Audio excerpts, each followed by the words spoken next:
After this, I looked, and behold, a door was opened in heaven.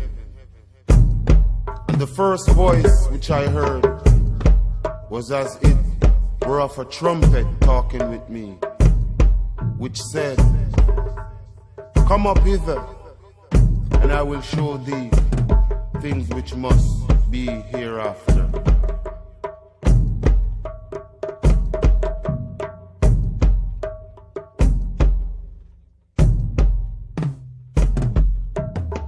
And straightway, coming up out of the water, he saw the heavens open, and the Spirit like a dove descended upon him.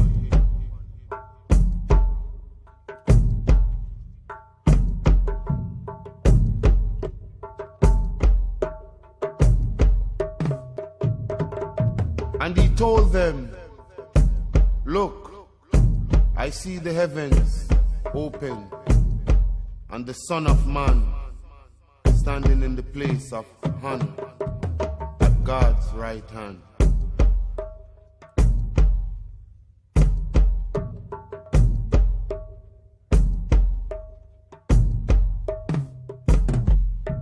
And he said unto him, "Verily, verily, I say unto you, hereafter ye shall see heaven open, and the angels of God ascending and descending upon the Son of Man."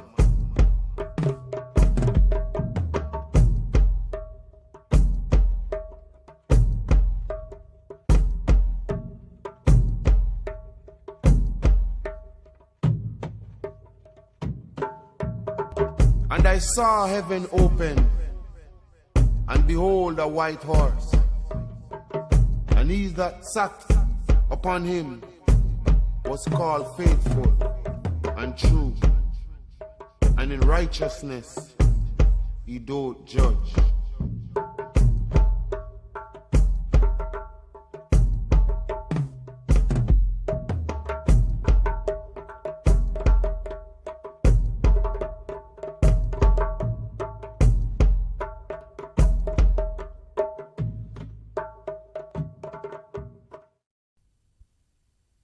Insight, foresight, more sight. The clock on the wall reads. Now is the time. This is the place. So I'm excited. I've never shared this information publicly. I've spoken to certain one-on-ones, like confided in them, kind of bounced it off of them just to see, what their thoughts were on it, But I do have to say that the nature of this information is such that there really is no room for belief.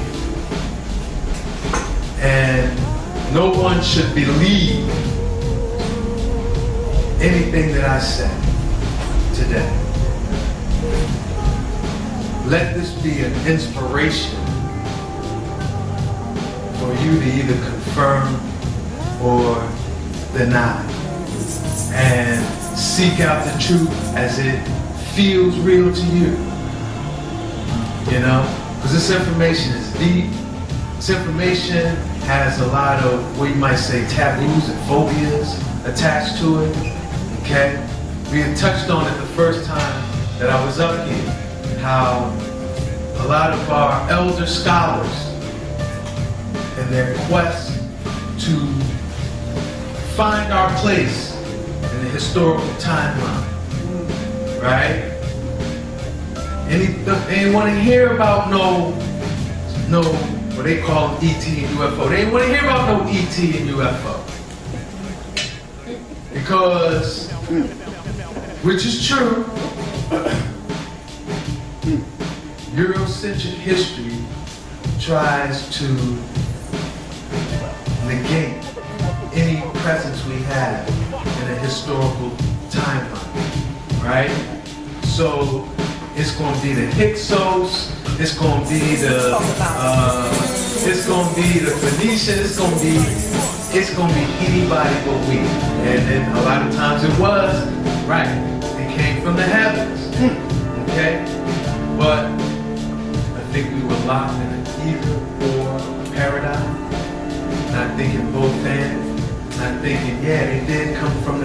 and what? They were we. You know? And we had to look into our own cosmologies. We were studying the history.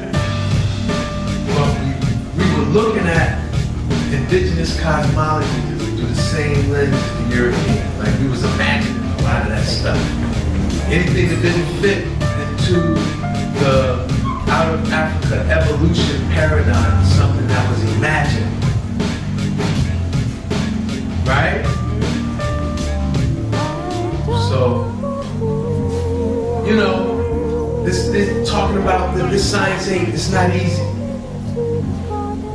It takes time. That's why we ain't get to everything. It takes time. It's not easy because you gotta deconstruct paradigms, belief systems, worldviews, and then bring in at the same time, right? And so I hope to help us with that process with some fun and some joy, you know?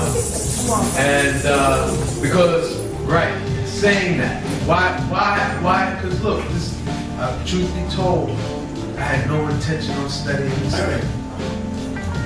I had no intention on dealing with any of this information, but I'm obedient. I'm obedient to the ancestors. They was on me. They was on me. Yo, you got to deal with this. Yes. You got to deal with this. Right. And yeah, I mean, it's you know, it is time. It is time for us as a community to be able to open up our awareness beyond the 3D, 4D reality of planet Earth. Thank you very much. You know, as our ancestors dealt with, you know, from ancient times. So, is a key to biblical prophecy. It is a phrase that you find 5 times in the New Testament. All right. Each one a critical prophecy. Okay? The one that I want to bring to your attention is this one right here. When it says, "You shall see heavens open and the angels of God ascending and descending." Okay? That's what I want y'all to keep in your heavens, keep in your awareness that this is what we're going to see. We're going to see the angels of God ascending and descending. Okay? But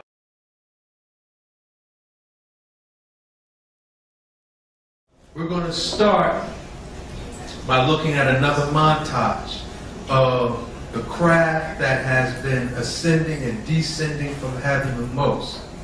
And that is the pyramid mothership.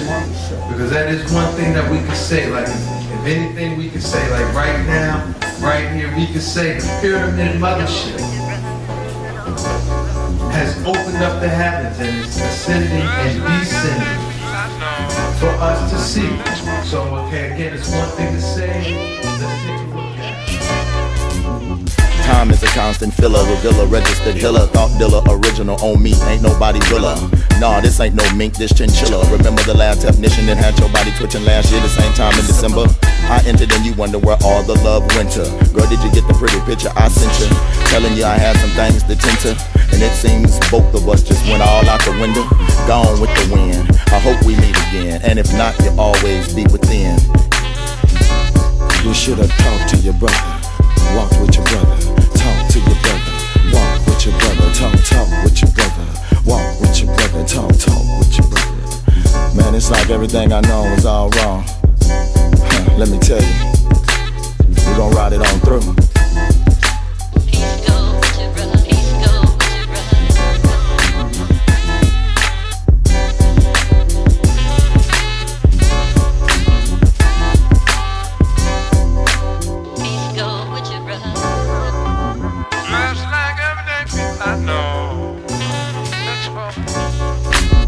I'm so tired of pain and struggling through what about you? I'm trying to change from smuggling, but I'm losing my cool. Looks like another night of Miami Vice, and it's like the cake with the extra icing. Only if the price is right, and it comes with a big bag of rice. And this is my highest, and I bring it like I got a license, your highness. And you'll find out that I'll contract your combat, and you won't come back. Well, you shouldn't have joined in and doing all that. And that's where you went wrong, yeah, that's where you went wrong, yeah, that's where you went wrong. You should've talked to your brother, should've walked with your brother. Talk to your brother, walk with your brother. Talk with your brother, walk with your brother. Talk with your brother. Man, it's like everything I know is all wrong. Let me tell you, we gon' ride it on through. Peace go with your brother, peace go with your brother. Just like everything I know. That's Peace go with your brother. just like everything I know.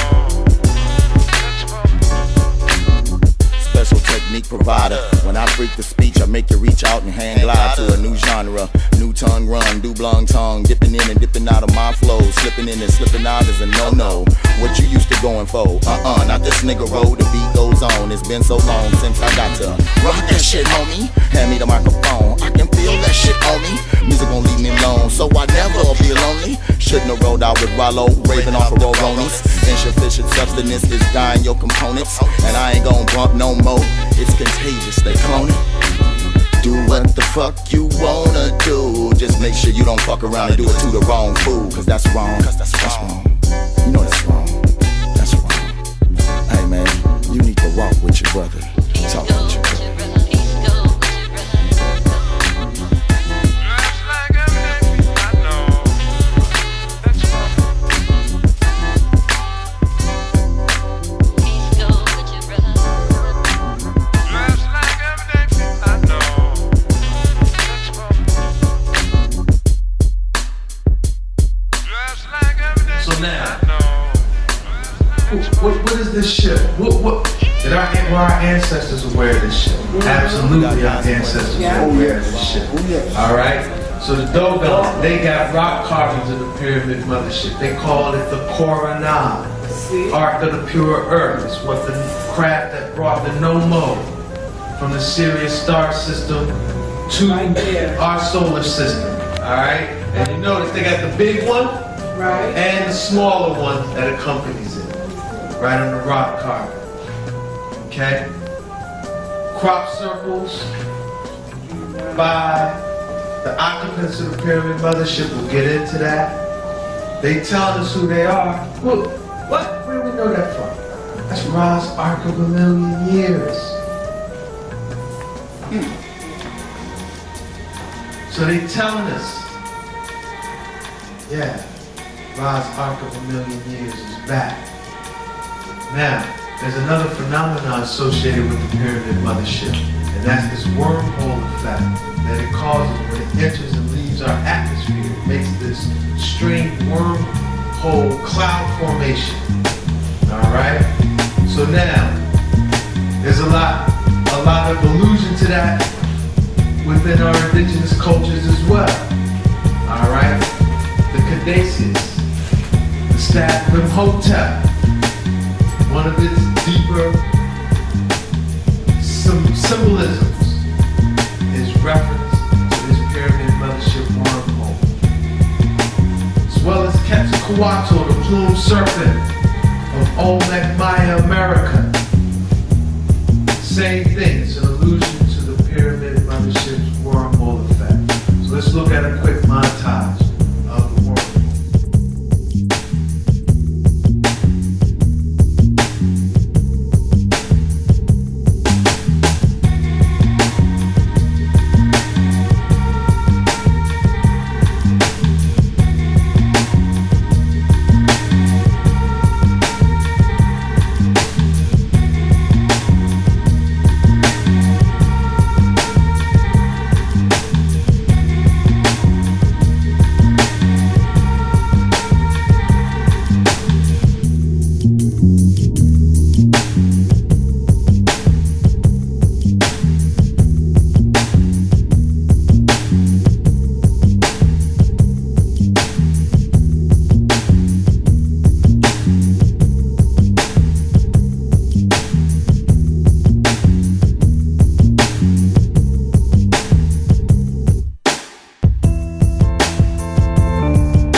me chocha, mami, mira, mira.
This is footage of the clearest documentation of this wormhole effect ever captured.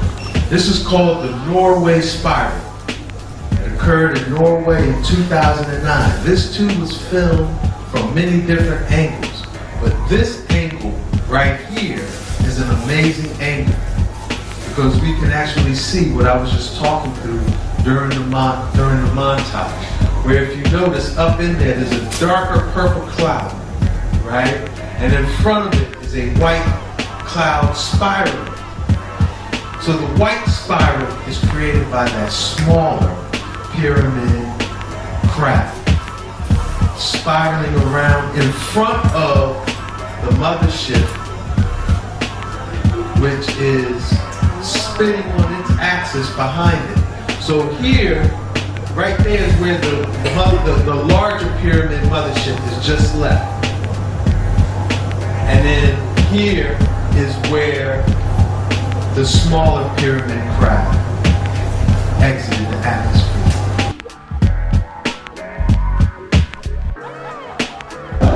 Why is it called the mothership? Why do we call it the pyramid mothership? It's called the mothership because it carries what is the most commonly seen, what they call UFO. I avoid that term, but the most quote-unquote commonly seen UFO are what is called the orbs. Okay? And the pyramid mothership, it's a mothership because it's what's carrying.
Before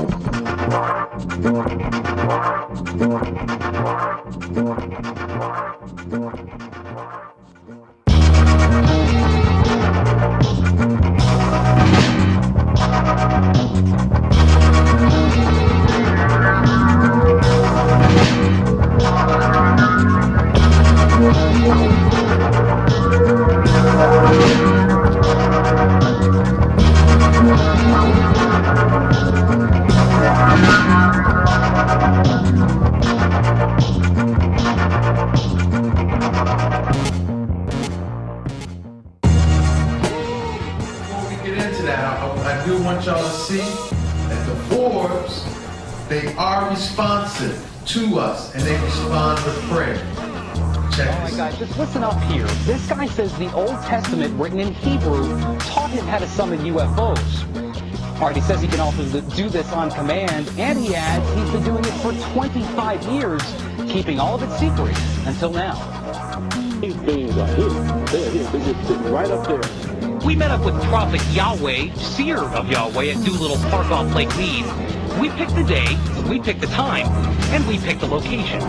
Everyone's gonna think you're absolutely nuts. Well, I thought I was absolutely nuts. Until he says he saw UFOs. Over the years, 1,500 of them. Can we make it 1,501 today? What do you think? I'll try it. He says the voice in his head told him to go public now, so we took him up on his offer, and we scanned the skies. Nothing but a few clouds. When the prophet started praying for a sighting, I wasn't exactly convinced. I pray, oh Yahweh, that you send a sighting so that they know that I am not mentally ill. I am not a false prophet. Like those who seek to kill me say I am. I see something straight up. Oh, brother, look at it. There it is. You can barely see it, a white speck. Then another sighting. There it is. I got it. Photojournalist Jonathan Hawkins locks in on it. Let's take a closer look here. It's an orange sphere that appeared out of nowhere. I call the boss with an unexpected change in my story. I can see it clear as day. In fact, it's bright. I can't believe it. It's moving pretty fast. It's going to Nellis Air Force Base. It wants to be seen. We called Nellis to see what these things might be. Guess what? They didn't call us back. But this thing started coming back toward us. It's coming toward us now, I think. What? It's coming up toward us. Whoa, man! Oh, hallelujah! Then, a few seconds later, it disappeared. It's going back up in space. Prophet Yahweh isn't concerned. He says it'll be back.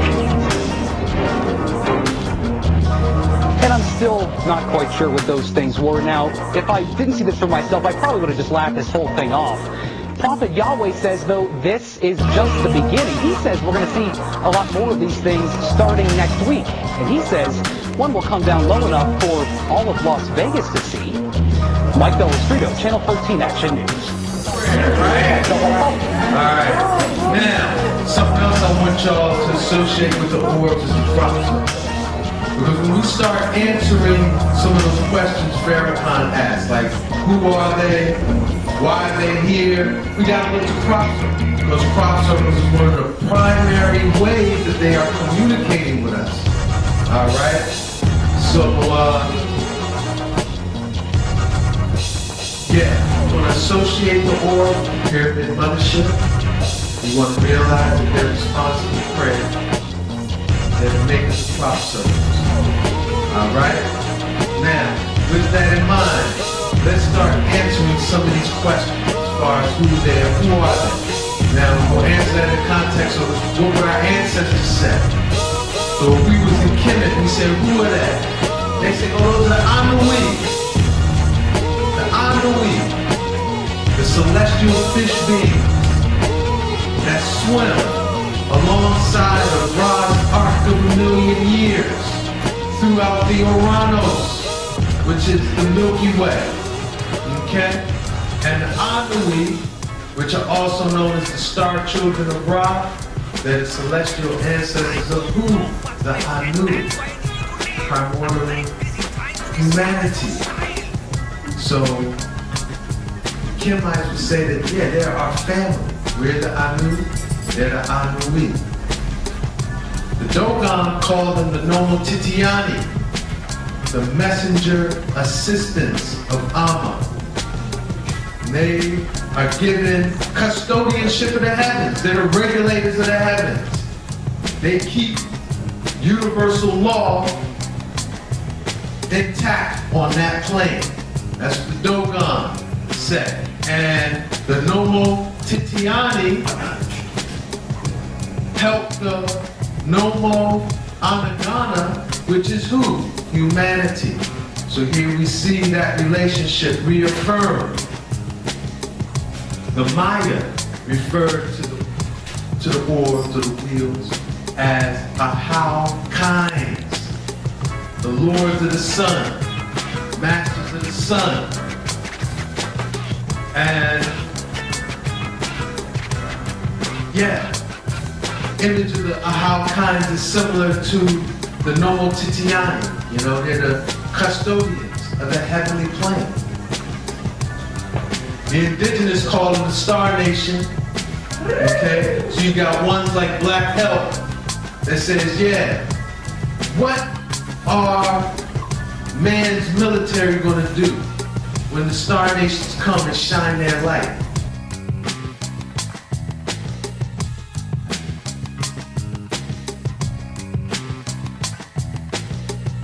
So the Ophan, the Aphanim, is a hierarchy of angels.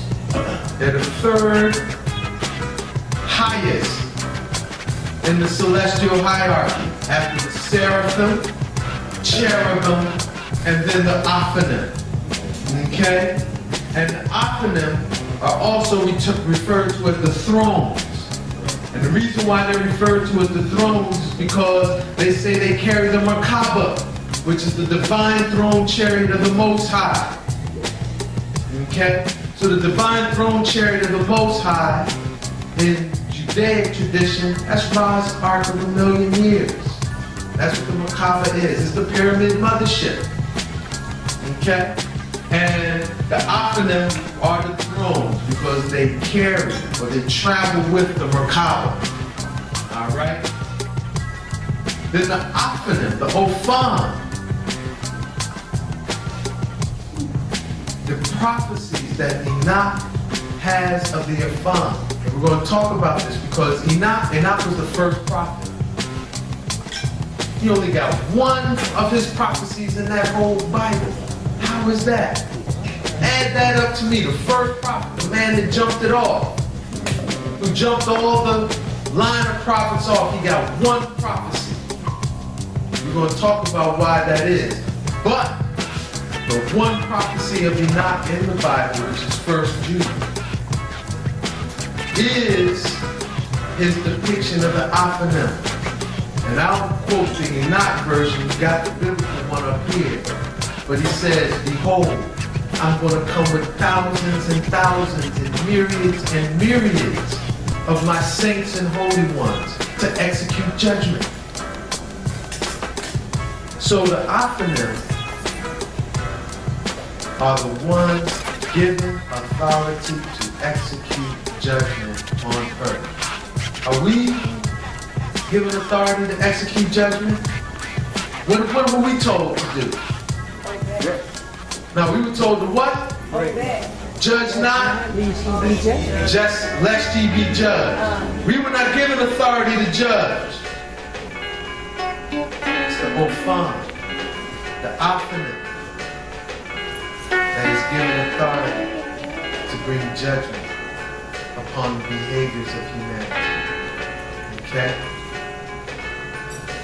So now, these Ophan, they're beautiful. How do we know that? 1974, Carl Sagan, the cosmologist and astrophysicist, sent a message, a binary message, into space with a radio telescope, the Arecibo radio telescope in Puerto Rico. That message said, hey, we humans use a decimal counting system. There are 5 basic elements that make up our chemistry: hydrogen, carbon, nitrogen, oxygen, and phosphorus. This is the formula of our DNA nucleotides. Our DNA is arranged on 2 double helix spiral strands. We are approximately 5 feet 9 inches tall on average, with small heads in proportion to our body. We live on the 3rd planet of our solar system, and we're sending you this message with a radio telescope. This is the message Carl Sagan sent out into the heavens in 1974. In the year 2001, this crop circle appeared, which was a response to Carl Sagan's original message. It said, we too use a decimal counting system. We have 5 elements that make up our chemistry, but where you all have carbon, we have silicon. This is the formula of our DNA, and instead of 2 strands of DNA, we have 3 strands of DNA. We're approximately 3 foot 4 inches tall with big heads in proportion to our bodies. There's 21 billion of us, and we live on the 3rd, 4th, and 5th planets of our star system, the 5th planet being a home system. And we're giving you this message with an orb. That was Carl Sagan's response. Okay? The response to Carl Sagan's message. You saw Carl Sagan reading? Yeah, he did. He did, but, you know, they're not acknowledging this. They're not acknowledging this. This is like, this has been swept under the scientific carpet. They know that it's happened. They know, they can't deny that it's happened. They're just not acknowledging it or dealing with it. And leaving the question, is there intelligent life? Because one of the reasons why, if I'm a scientist and I get paid to search for intelligent life in the cosmos, yeah, it might be to my economic advantage if we don't find it just yet, you know? Because you still got cats in Puerto Rico today getting paid monitoring the radio telescope, sending signals out into space, even though the message, the response has already come. Okay? So now, this was another crop circle that accompanied that data strip. It's a pixelated image of a humanoid face. What's the significance of the pixelation? If I wanted to take a picture of my brethren Raphael, and I pulled out the technology available to me and took that picture, it's going to be in a pixelated format. So this is their way of saying this is a picture of us, my brethren. This is us. Okay? And yeah, we see another reaffirmation. These are our extraterrestrial ancestors. Okay? So now, they're silica-based humanoids. We're carbon-based humans. Compare and contrast silica. Well, compare and contrast silica with carbon. Well, on the periodic table, they both occupy the same column, which means they're harmonics of one another. Both silica and carbon are hexagonal molecular structures, meaning if you would count the size of one facet of these molecules, they'd be 6-sided. Okay? So carbon and silica are mirror molecules. They look similar, but there's some big differences in their nature.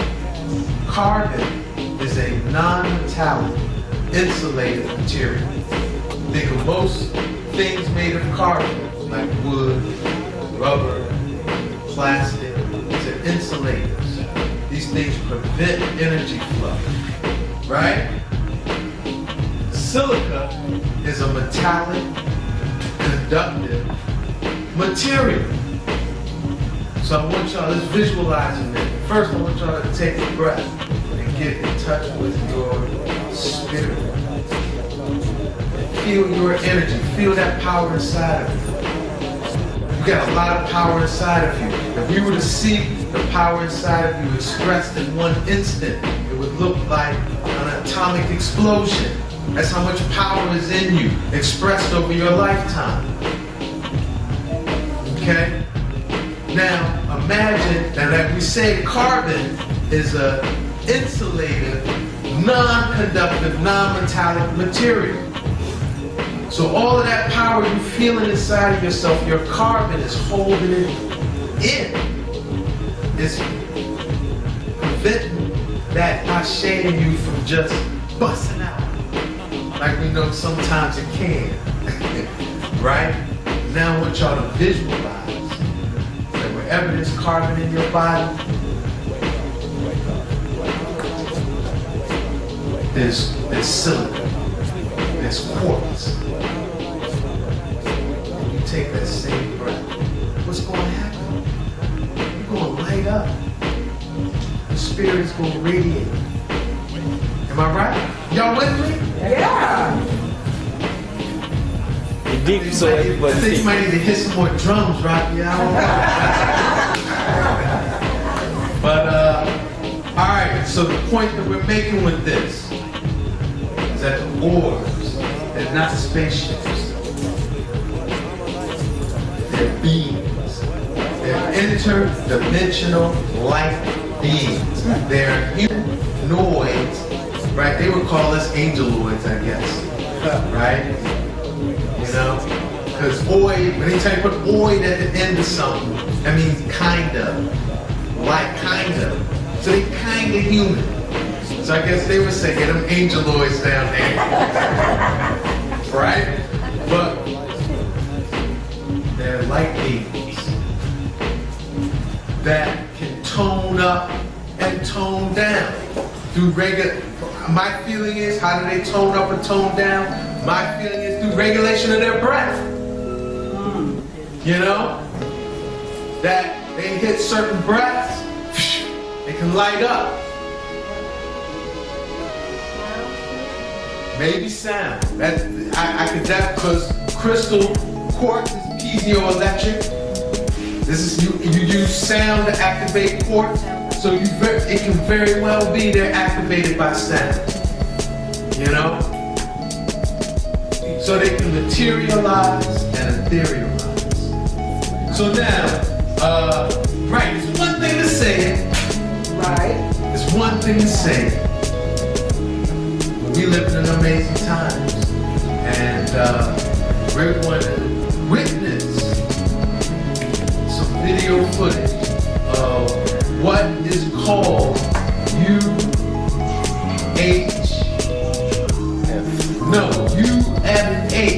unidentified flying humanoid. All right? And what I want you to notice, what I want y'all to watch is, at one point, it's gonna be like a brother walking around in the sky. I know this is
manifested in flesh, nor the angels, that they're incorporeal.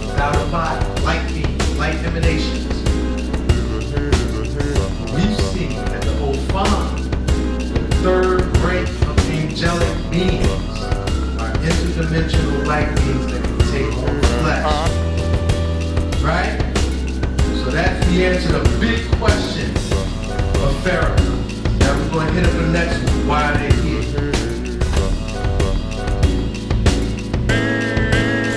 They told us why they're here in a crop circle. That first crop circle that I showed that we kind of decoded, the one from Carl, the response to Carl Sagan's message, that's called the most important crop circle ever. You know, researchers in this field, they kind of dubbed that one the most important crop circle ever.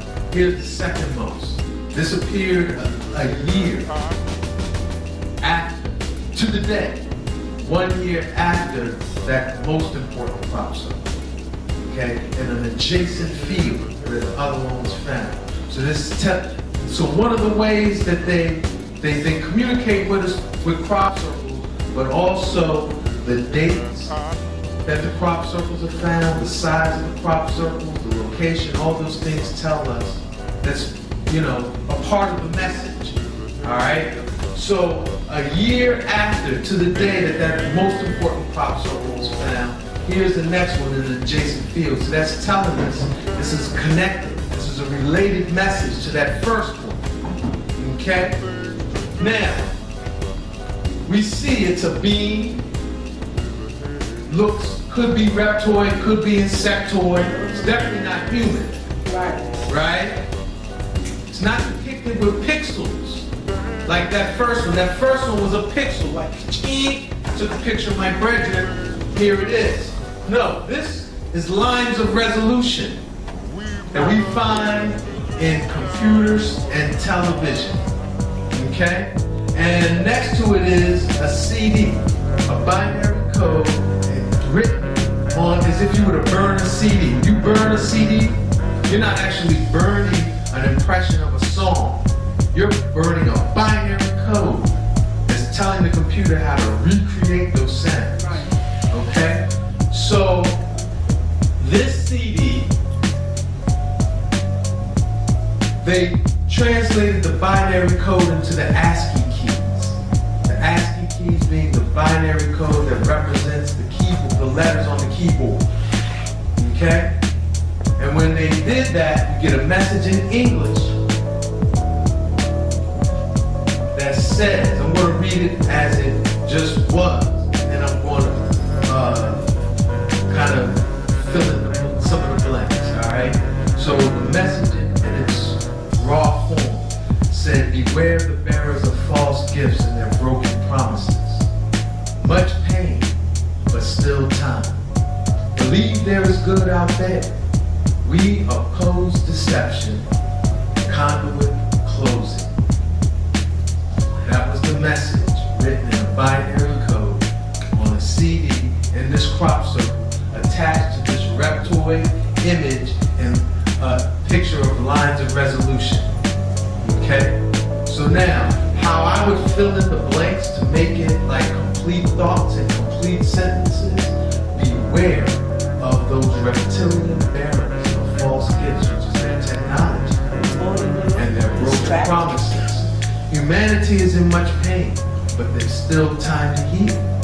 Believe there is good out there in outer space.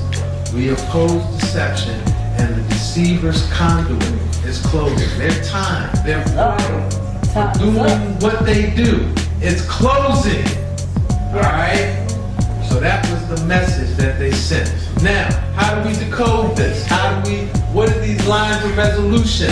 Who are these bearers of false gifts they referring to?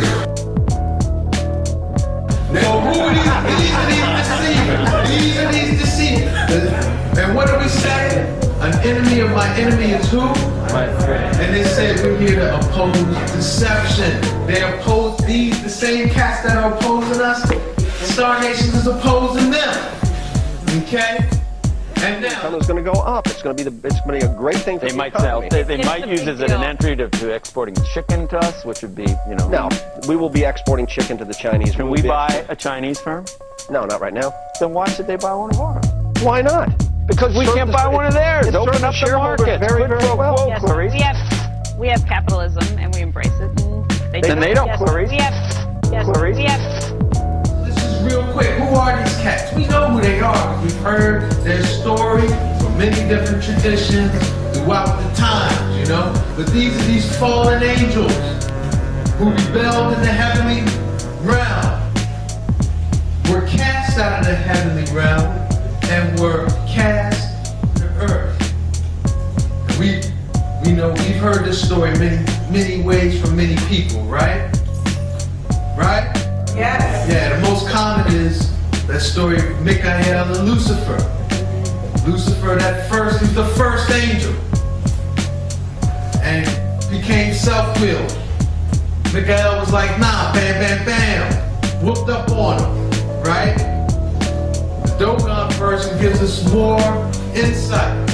They say the Nomo Titiani whooped up on Ogon, smashed his mouth, made his teeth, locked into his tongue, so he could no longer use the spoken word as a creative force. Smashed his genitalia, so he could no longer reproduce naturally, and then cast him into the bowels of the earth. Okay? So now, when we read Enoch, when we read that book of Enoch, because Enoch, the book of Enoch, not only did the angels take Enoch on a tour of the seven heavens with amazing descriptions of everything that he saw, they also took Enoch on a tour of what we would call hell. It's called a show. Okay? And Enoch saw these rebellious angels that were imprisoned in the earth. And he says they were those who were like flaming fire that when they wished appeared as men. And is that too far-fetched to realize that we're star seeds? That ashe we was feeling within us when we took that breath, that's star. That's the essence, consubstantiation. All are made of the same substance. Omniverse. There's not like there's the omniverse than us. If the sun incarnates in the life force and everything else we see, then that sun life force is incarnated in we. That's right. So why is it hard to believe that a solar force, when it wished, could appear as a man? That's the nature of these fallen angels. So now these fallen angels, right, cast into the earth, instead of staying in that core and just accepting their judgment, their awareness is currently in what we would call magma chambers, these volcanic vents, okay? The most powerful, the most strongest vortex on the planet is one of these magma chamber pits, and that's the original 0 point on the map, which is the 0 degree longitude, 0 degree latitude. The original one is, okay, how now the Greenwich meridian is the prime meridian, and where Giza is now 30 degrees east. The Giza longitude was the original longitude. The original prime meridian. Right. And if you took that line down to the equator, you're at Mount Ruwenzori in the mountains of the moon. Right. And it is there that the leader of these fallen angels is set up in the most powerful vortex on the planet. Okay? And we're not going to get real deep into that, but I am just going to drop that jewel on y'all so that you can do further research on that. Where did you say that is? Mount Ruwenzori, the mountains of the moon. Okay. He's right. He says that's the home of Umbaba Samongona. Yep. The cruel father with one eye. Okay? But now, these beings, and I don't know how, this is mysteries still worthy of research. Because somehow these beings that were originally fire and air, right? They took on bodies of all four elements, but they're not natural bodies, okay? So again, like we heard from how the Dogon depicted it. Right. These beings, they don't have no natural food source. They're not a part of an ecosystem that has, we got trees, we breathe out carbon dioxide, trees feed us oxygen, we eat the trees, we poop, trees eat our poop, we're like plugged in, right? These cats ain't plugged in to nothing, natural, okay? And the way that they nourish themselves or sustain themselves is through toxic human emotions, creating events and experiences that cause humans to emit toxic emotions. Why? Hey, we said we're all consubstantiation, we're all the same substance. We're star seed essence. Our Ashe is star seed essence, it's solar energy. So when we emanate solar energy of a lower frequency, fear, anxiety, anger, any toxic emotion, and then when we die in a tortured, sufferation state, that's a good meal. Just inhale your whole being. All right? They also don't have a natural way of reproducing. So this is where this whole phenomenon of abduction, missing time, artificial insemination. Yeah, that's the flip side of it, right? Because you got the whole alien abduction, missing time. When you come back, your genitals feel looking clone of you, like what? They ain't right, So then you got that whole phenomenon, right? And then because they have no natural needs, the promotion of in vitro fertilization, artificial insemination, all of that stuff.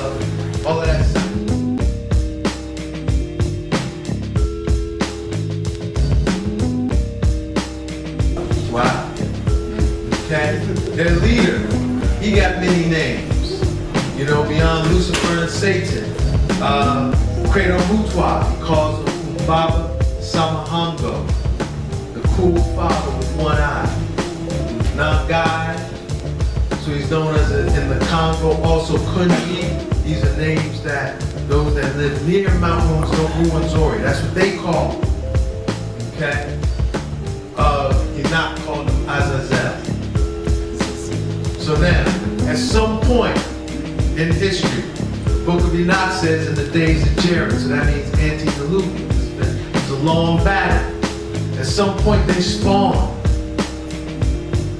humanoids, reptoid, hybrids,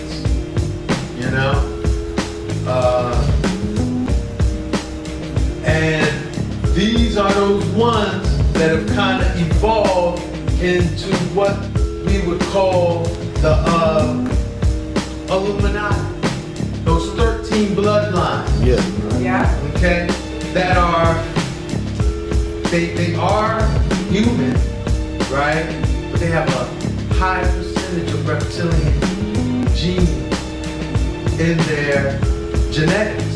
So they have to marry amongst these 13 families to keep the reptilian gene strong, all right? And these are those blue bloods. So the more blue-blooded you are, the more reptilian gene you got, and the less humane you're gonna be. All right. So when these reptilians, when that gene is activated, there's no sympathy, there's no empathy, there's no compassion. No soul. I could do something to a next one, heartless, soulless, and feel no way. Soulless. All right.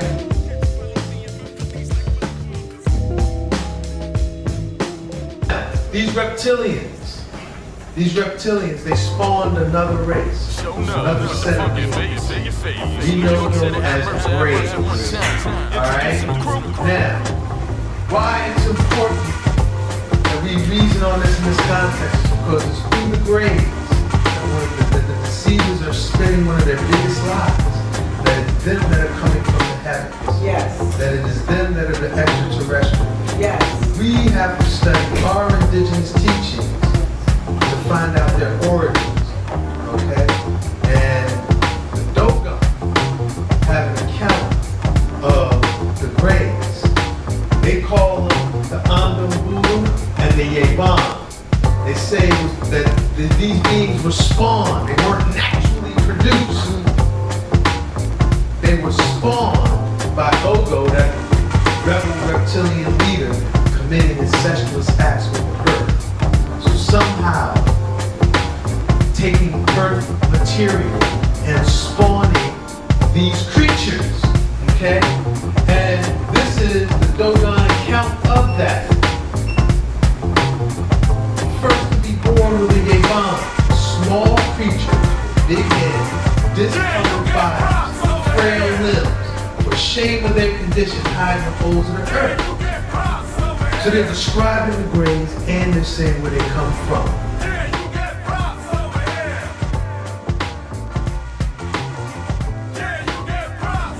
Well, let's go through who's who real quick. Alright? Let's go through who's who. These brethren, these are our Aphanim, the Ophan, they're our angelic brethren and sister, humanoid. Okay? These cats, the deceivers, they're reptilian. Their origins, the Ophan, extraterrestrial. The reptilians are interterrestrial beings. They're not coming from the heavens, they're coming from in the earth. Phenotype, Aphanim and humanoid. Reptilians and grays, that's what they are, they're not human. The intention, the Ophan, benevolent intention. Reptilians, malevolent intention. Points of origin. The Ophan come from the galactic core, the seventh heaven, the center of our galaxy, by way of the Pleiades and the Sirius star system. They also spend time on Mars, if our indigenous teachings tell us true. These cats, they're in the inner earth. Now, at one time, they might have had some intergalactic origins. Why? Because they were rebel angels that were cast into the earth. So at one point they were in the heavens. So their point of origins might be the Draco star system, because I've heard them referred to as Draconians. Right. They might come from the star system Rigel, the Orion star system, in the Orion constellation, because I've heard them referred to as Rigelians. Alright? But wherever they're from, originally, they've been cast into the earth and bound in the earth for thousands and thousands, and maybe millions of years. Okay? Mode of human interaction. The Ophan, the thing that they honor most is our free will. That is why there really hasn't been direct intervention yet. Because for real, we're helpless. We are not in a position to receive help. And we have to, through our own free will, through our own decision making, put ourselves in a position to receive their help. The first step is knowing about it. Right. Alright? That's the first step. That's why being here tonight is important. Their mode of human interaction, they manipulate us primarily through urban geomancy. Urban living. Why is urban centers the source of crime and vice, pain and suffering? All of that. It's this urban geomancy, media deception, and tricks of time. Alright? And we'll talk about that in dimensionality. These brethren, these are fifth dimensional beings. They can travel through intergalactic space-time at will. Okay? The reptilians, they are bound in the fourth dimension. What is our fourth dimension? What? What is our fourth dimension? Not the mental plane. We have length, time. Thank you. Our fourth dimension, we got three dimensions that are spatial. Length, width, and height. Then our fourth dimension is time. Okay? Now they're bound in the earth. So truly, if they didn't have the power to manipulate us, they would be bound in a 3D reality. But they are able to move throughout the fourth dimension by manipulating humans with tricks of time. So they'll like get someone like Aleister Crowley and say, I'll give you a whole bunch of power, I'll give you a whole bunch of knowledge. All you gotta do is do this incantation and work this science. It's gonna empower you. So Aleister Crowley thinking he's doing it for his own personal power, right? And boom, he opens up a portal that they can move through. Okay? So all that black, what they call dark magic, from back in the day, satanic magic, satanic rituals, that was what the root of it was. And what they would do essentially is this. They would go into our future, see what our future is supposed to be. They go back to our past and try to make it not happen. Okay? Through some way. So that's their tricks of time. The 8 pivot in the time trajectory. You know? World War II with the atomic detonations was another one. Alright? The atomic detonations was opening up the portals for them. Okay? That's why they gave humanity, gave mankind that technology. We thought it was just to blow stuff up. We was opening up their portals. Yeah, because after the guy discovered it, he no longer Oppenheimer, that's right. He no longer wanted to use it. That's right. So now, technology. That would lead us right into this discussion on technology. The Ofan feel we got too much technology. We can't handle the technology we got. They don't want us to really have no more technology. What do they want us? What do they want to share with us? They want to share with us plans that are going to help our spirit, help us evolve spiritually. If we do that, then maybe we can earn some free energy technology. You know, some technology that'll give us like electricity and what we consider electricity without polluting the environment. Right. We might earn that if we show that we can handle it. Just like your son. I'm not gonna give my son a machete. Every time I see him, he roughing up his little brother. Because I can put 2 and 2 together. If I give this man a machete, and he roughing off his little brother, yeah, I've set the stage for a disaster. Right. So it's the same way. No, finally not gonna give us nothing we can't handle. These reptoid beings, they are the ones promoting the weaponization of humanity. They're the ones giving us all these weapons through the dark sciences. Okay, so a lot of the technology that we see today, the roots of it comes from Nazi occult science. Okay? Like the GMOs and everything like that, these seedless. And television, and radio, yeah, all of that. But the GMOs, they're all right there. All right? Yeah. So now, ultimately, they want humanity to have the space. That's ultimately where our weaponization is going. They want us to have a space war. Okay? And to that end, they've given humanity 2 crafts. One is called the fishcraft, the other is called the wingcraft. Okay, so most of the alien abduction activity, you see it, they're going to be a fishcraft or wingcraft. Alright? Communion. How do they communicate? Communion. We heard, what did Prophet Yahweh say? The voice in his head told him to come comfort. Yep. So they will commune with you if you are open. This information, I got a deep meditation. This was already, I didn't read this. It just comes to you. It comes. They commune with us. They also synchronicity, crop circles, and sightings. That's how they communicate. So there's sightings, these crop circles, and the times that it happened, the place that it's happened. Okay. How do these cats communicate with humanity? Subliminal emanations. What do we mean when we say subliminal emanations? Inaudible sounds, invisible light emanations. And we don't perceive with our five senses, but yet them impel us to do wrong. And when I say us, I'm talking about humanity as a collective.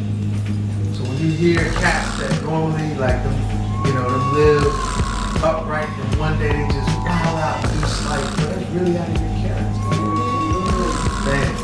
But also the television and the urban geomancy, subliminal action, reproduction. They'll find our eternal life beings. They don't need to reproduce. These cats, we've already said, they lost their immortal state. They don't have a natural means of reproduction. They gotta steal our genes.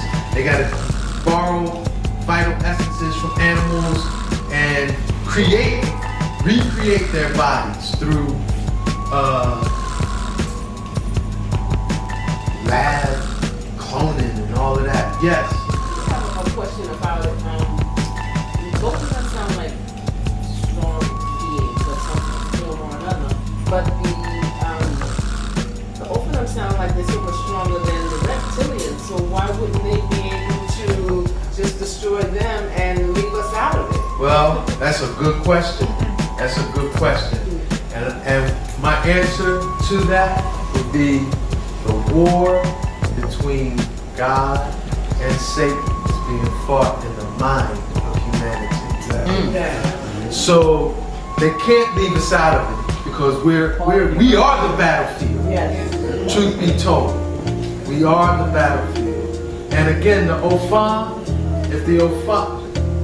because, sad to say, and I'm gonna ask this question, and I feel most of us are going to answer it the way I'm inclining. Who is responsible for y'all condition? That's what I thought. I felt like everybody in here was going to take responsibility for their condition. Yes. Okay? So now, if the Ofan this is kind of my reflection on this, because that's an excellent question.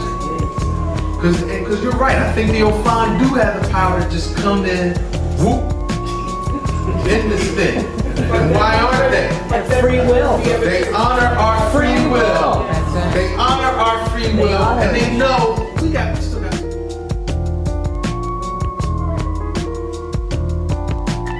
In terms of the craft, I've seen from studying this, I can say that there are 5 craft in the skies. 3 are of the Ofan, 2 are of the deceivers. The Ofan has a pyramid mothership, the orbs, which are actually beings, but we'll just call them craft in this context, and then what's called the cigar UFO. All right? 2 crafts are of the deceivers, the dish craft and the wing craft. Now, and I mentioned this, the deceivers, their intention, they ultimately want to manipulate mankind to get engaged into a Star Wars, a space war, all right? And the intention is, because they know that the heavens are open, they know that the Ofan is coming for that judgment. Right. But they want to flip it so that when the Ofan do come, we're in such a confused state that we fight those who are coming from the heavens to liberate us, all right? And to bring their judgment. To this end, they want to create a staged alien invasion. A false flag alien invasion. And that's going to be a part of them bringing about that new world order. All right? To see this real quick. Truth be told, the United States government has already dropped the tapes. Okay? But it wasn't Obama on ABC. It was military officials, independent researchers, astronauts at the National Press Club. We're going to watch a brief clip of that one by Dr. Carol Rossi, who's going to tell us their vision of the staged alien invasion. Just go watch a part of it. He said to me, Carol, you will stop the weaponization of space. And I said, teachers don't stop until June. He said, no, you have to understand, this is February, and we have to prevent the weaponization of space because there is a lie being told to everyone that the weaponization of space is now first being based upon the evil empire, the Russians. There are many enemies, he said, against whom we're going to build this space-based weapon system. The first of whom was the Russians, which was existing at that time. Then there would be terrorists. Then there would be third world countries. Now we call them rogue nations or nations of concern. Then there would be asteroids. And then he would repeat to me over and over. And the last card would be the extraterrestrial threat. You heard the breakdown, and so we've seen a lot of that. We've seen the Soviets come and go. We've seen the terrorists. Right. We're now seeing the rogue nations, Korea, Iran, right? Yes. And the asteroids. All right, we're gonna talk about the asteroids in a minute. But in terms of disclosure, we gotta see this, because how many have heard that a major historical event in terms of disclosure occurred a week and a half ago? Good. Well, it was the Minister of Defense for Canada. He was the first G8 cabinet level official. So the first cabinet level official out of the eight most powerful nations in the world, the first one cabinet level to come out with full disclosure. We have to hear what this man says. And I said, UFOs are as real as the airplanes flying overhead. That gave me the dubious distinction of being the first person of cabinet rank in the G8 group of countries to say so unequivocally.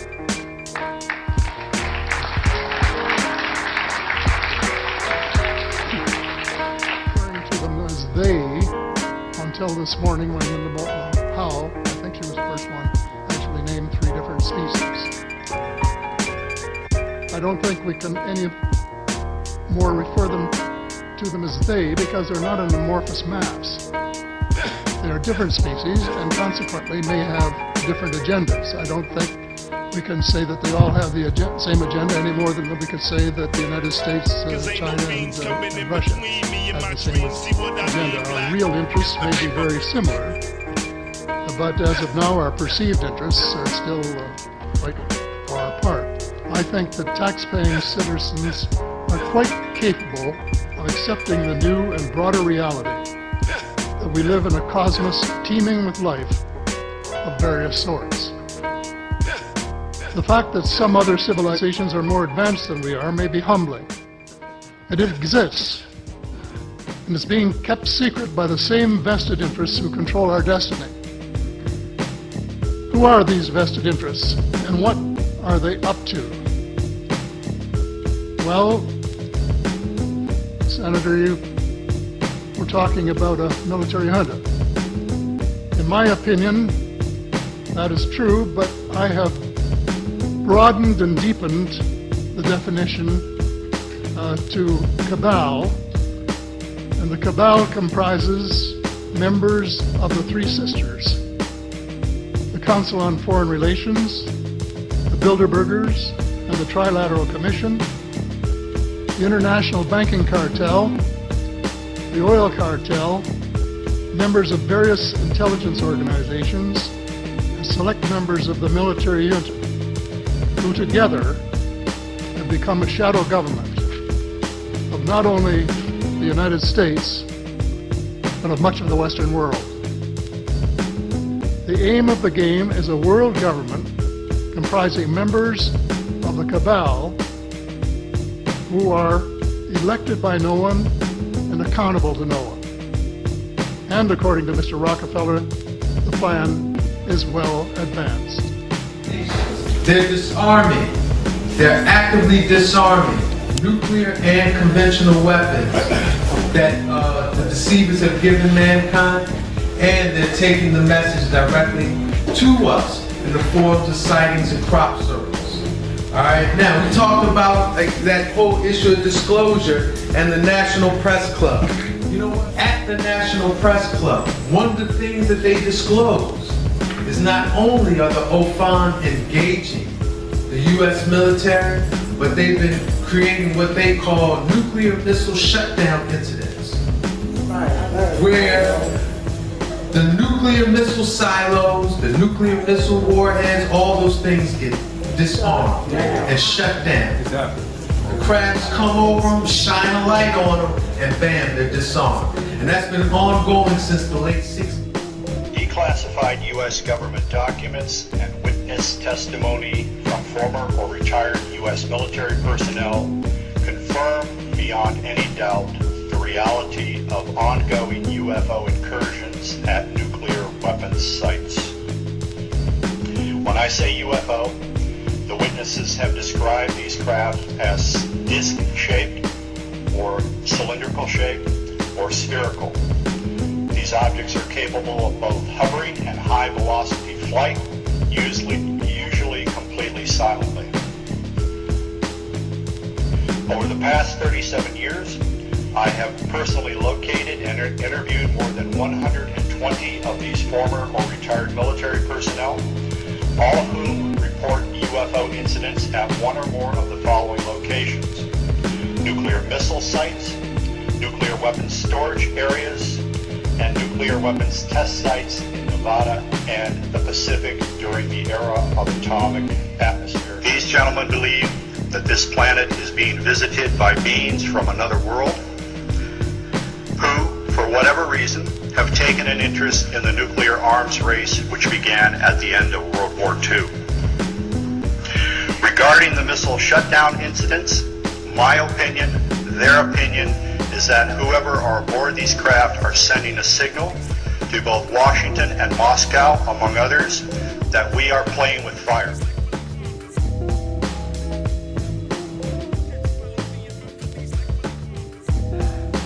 Crop circles and sightings. I told you they've been trying to get our attention. The most dramatic sighting ever occurred last June 5th, 2012. Most of the planet slept on it. This sighting was foretold July 29th, 2011, with what this is called by many the third most important crop circle ever. All right. One of the things that that the OFAN used to tell us this was an important crop circle was the size. This is about 7 football fields in size. So this thing is ginormous. Okay?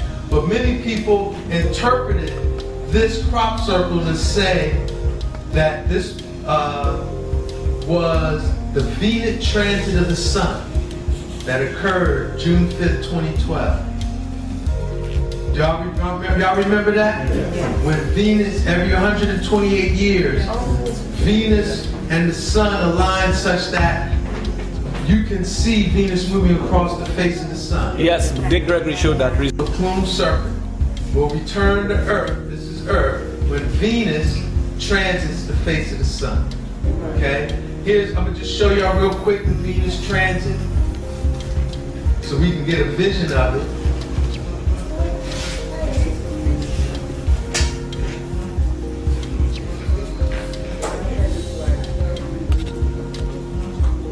Okay, so there's Venus transiting the sun. This is what occurred June 5th, 2012, celestial event. All right, y'all got that idea that, okay, this orb is moving across the face, boom. So right, they say this is Earth, this is the sun, this is Venus transiting, Quetzalcoatl will return at this celestial event. And guess what? He did. And we've seen this in montages. We know what this is. This is the pyramid mothership making the wormhole cloud. And we said that wormhole cloud is a reference to Quetzalcoatl plume is a reference to this wormhole. So this event was witnessed by millions, video recorded by thousands.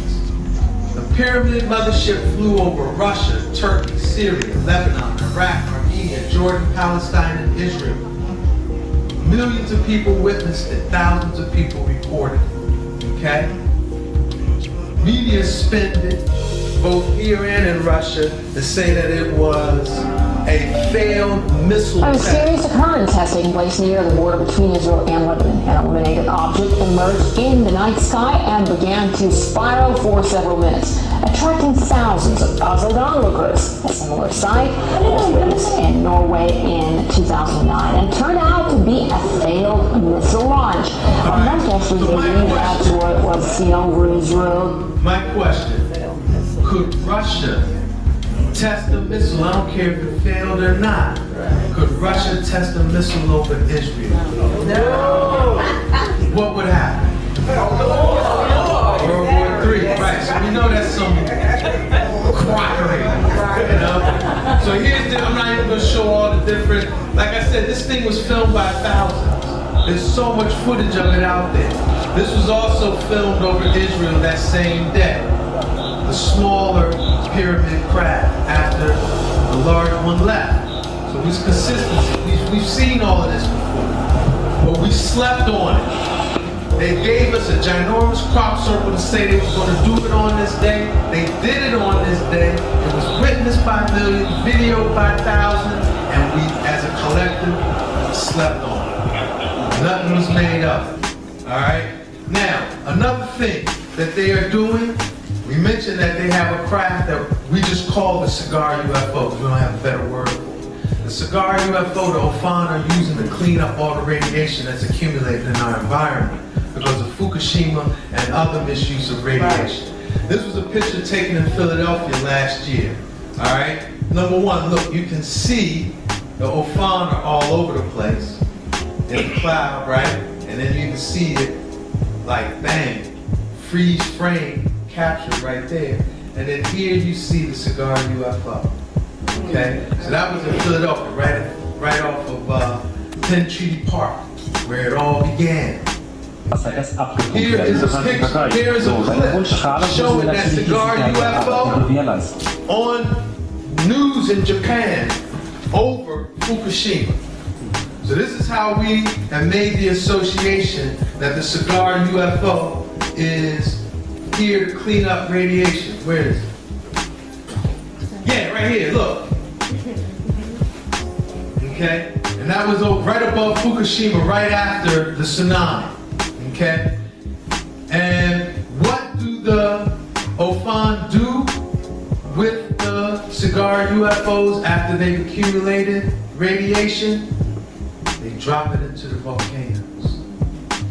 Wow. Bam, look at that.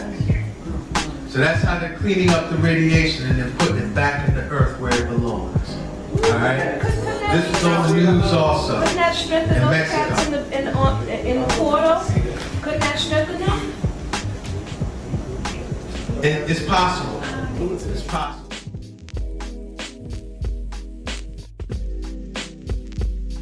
Alright? Another thing that happened is that the Ofan foiled that planned staged alien invasion. I think, and I'm not going to be able to go into details now. The details are on the video. I went over these details on the first one. All right, but the reptilians were going to use the London Olympics for the staged alien invasion. There's a whole lot of things building up to it to show us that was the reality. All right, and I got even a lot of clips to show there was so much action above the heavens of that London Olympics. I'm going to show one clip though. Y'all don't think I made this clip because it shows the orb disc standoff at the opening ceremony of the London Olympics. So the stage, now remember, all the other places we saw those disc crafts, it was with military. Right? There's the one clip that I found where the disc craft is just by itself. And it looks like it's about to descend onto the Olympics, and then boop, an orb appears and they stand off and then stand down. Okay? And the guy that compiled this footage, he knew something was up. He's like, yeah, there's three distinct craft in the sky. There's a disk craft, an orb, and then a blimp. And so he's comparing and contrasting all the different craft. Okay? You got an orb-shaped object. You got a disc-shaped object. And you got, Ross, I ain't make this. I ain't make this, but it looks like I did, right? So you had the disc craft was about to come down, the orb appears, disc craft stands off.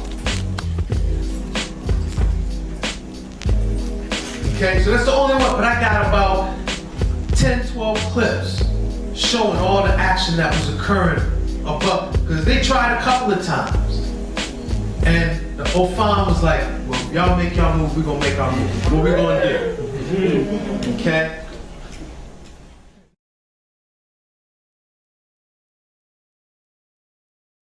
Now, the Ofan also defended the Earth in those asteroid impacts. Remember there was an asteroid over Russia, it blew up, they said about 1,000 people were injured, right? So look at this, study this thing. This is, watch, the Ofan is gonna come, boom, bust it, and keep moving. And then it blows up. So what might have happened if the Ofan didn't intervene on our behalf for that, with those asteroids? Yeah, we made the impact. It would have been a much more severe impact. All right? So you see that? Y'all got that one, right? Now it's one thing to say that one time, but not only do we have the Ofan impacting the Russia meteor impact, same thing happened with the meteor that was falling over Japan. Watch this. You see the meteor coming, an Ofan appears, and the meteor blows up.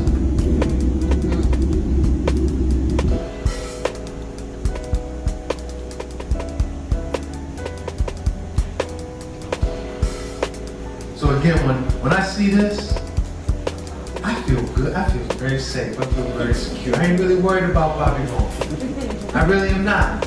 You know? And again, this awareness brings productive emotion. Alright?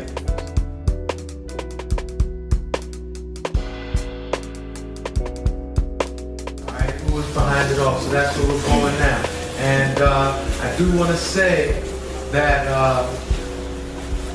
because to answer that question, we are going to look into one tradition, one spiritual tradition. But that's not to say that you can only identify this one by this one tradition. This one is known by many names by many people. And I'm saying it now because I don't want to seem like I'm trying to convert someone, you know, or to believe like I believe. Because like I said, I don't believe nothing I say. Let this be inspiration to have you do your own research.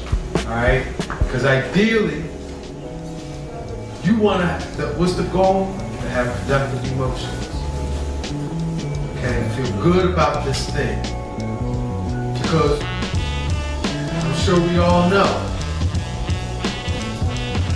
the vision we have in our mind, feelings we have in our heart, words we say, the things we do, that's what we create our reality with.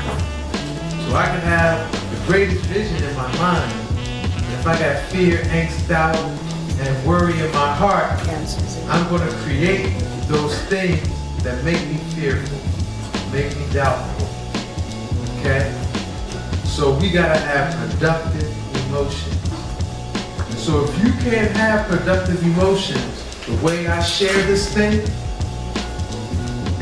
and that is the challenge for you to study this phenomenon. It's real, it's not going to go away just because you're not receiving it the way I'm giving it. It's not going to go away. What does that mean? That you have to do your research, to find a vision on this thing that's going to make you feel as good as I feel. Y'all with me? Yes. All right, time to tell. All right. So let's jump on into this. So who is behind it all? That man they call Enoch. Enoch is the one behind it all. Okay? Enoch, the one who called Enoch, is the one behind it all. And why do I say that? Let's look into this. Who is Enoch? Well, on a human level, Enoch is the seventh patriarch in the Old Testament. Okay? He's the son of Jared, the father of Methuselah, the great-grandfather of Noah. Adam was the first man, but Enoch is the first prophet. Okay? Now Enoch, I told you this man is known by many names by many people. I think he got 72 names. All right? This man is the Trismegistus of Greek teachings, the 3 times great Hermes, who is the father of all alchemical research. Writing, credited with writing the book, The Emerald Tablet of Hermes.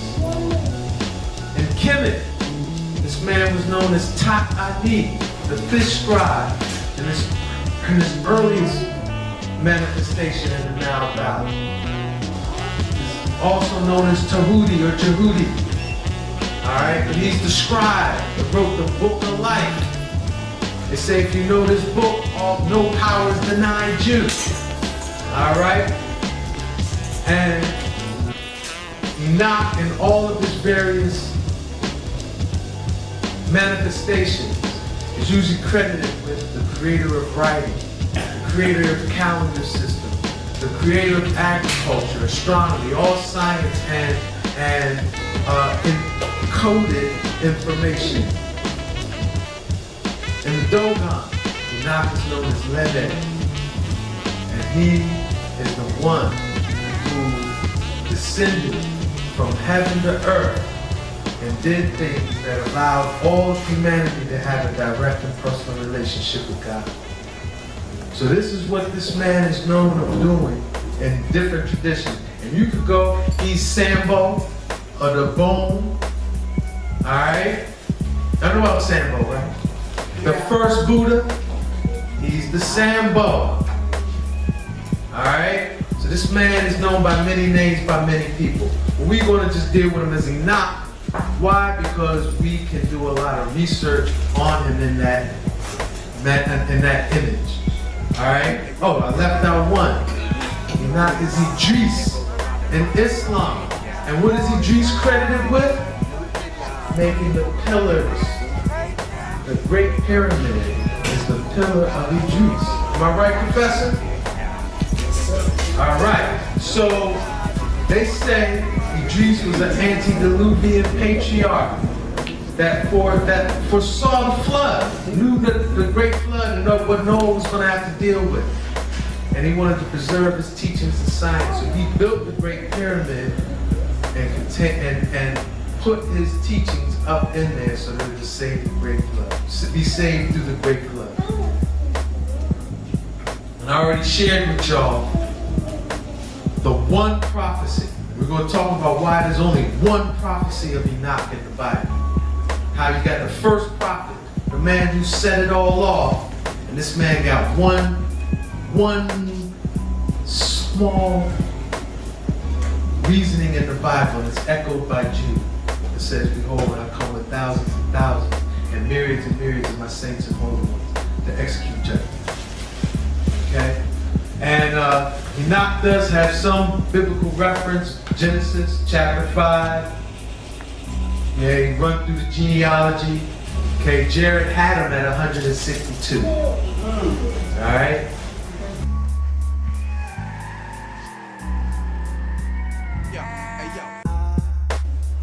Now, when did Enoch walk the earth? We knew he's antediluvian, but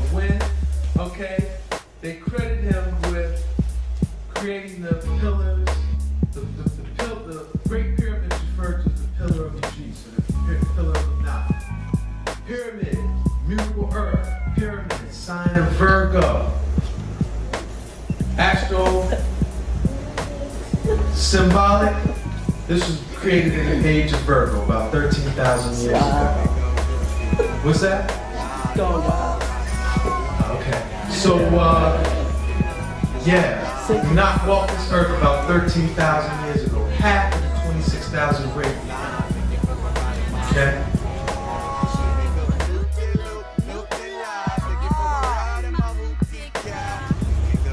Now, why do we know more about Enoch? Very important question. Before we get into, well, why is Enoch behind it all? Why do we know nothing? How many people know about Enoch and his life? Not a lot. Man, it's the first prophet. I only see a couple of hands go up. Well, in the earlies, when the Essenes and the Gnostics were the ones known as Christians, right? Enoch was highly honored, highly venerated. Okay? And truth be told, all prophecy is an echo of Enoch's. Revelation is a summation of the book of Enoch. Okay? And several of the early church fathers, Origen being a particular one, Tertullian being another one, Justin Martyr, all of these people really bigged up Enoch. Okay? These church fathers, their teachings are hard to find now. Why? Because they bigged up Enoch. Later church fathers began to discredit Enoch's teachings. Alright? Particularly these ones. Augustine, who wrote City of God, and Emperor Justinian in 543, he made the book of Enoch anathema. What does that mean? It means it's as if it never existed. Anathema means it's as if it has never existed. So in the 5th century, you had a purging, an expunging throughout the whole Roman controlled dominion of the book of Enoch. It was completely eliminated. All teachings, and when something is anathema, not only is that eliminated, but anything that makes reference to it, to say it is as if it had never existed. So these church fathers, these cats, all of their teachings got eliminated also. You talking about the Nicene Conference? That was a part of it. That was, part of it. But it was, So now, why? There's major doctrinal differences between the book of Enoch, and I'll even say this. I'm going to say this. If I want to tell the biggest lie ever told, what do I have to use?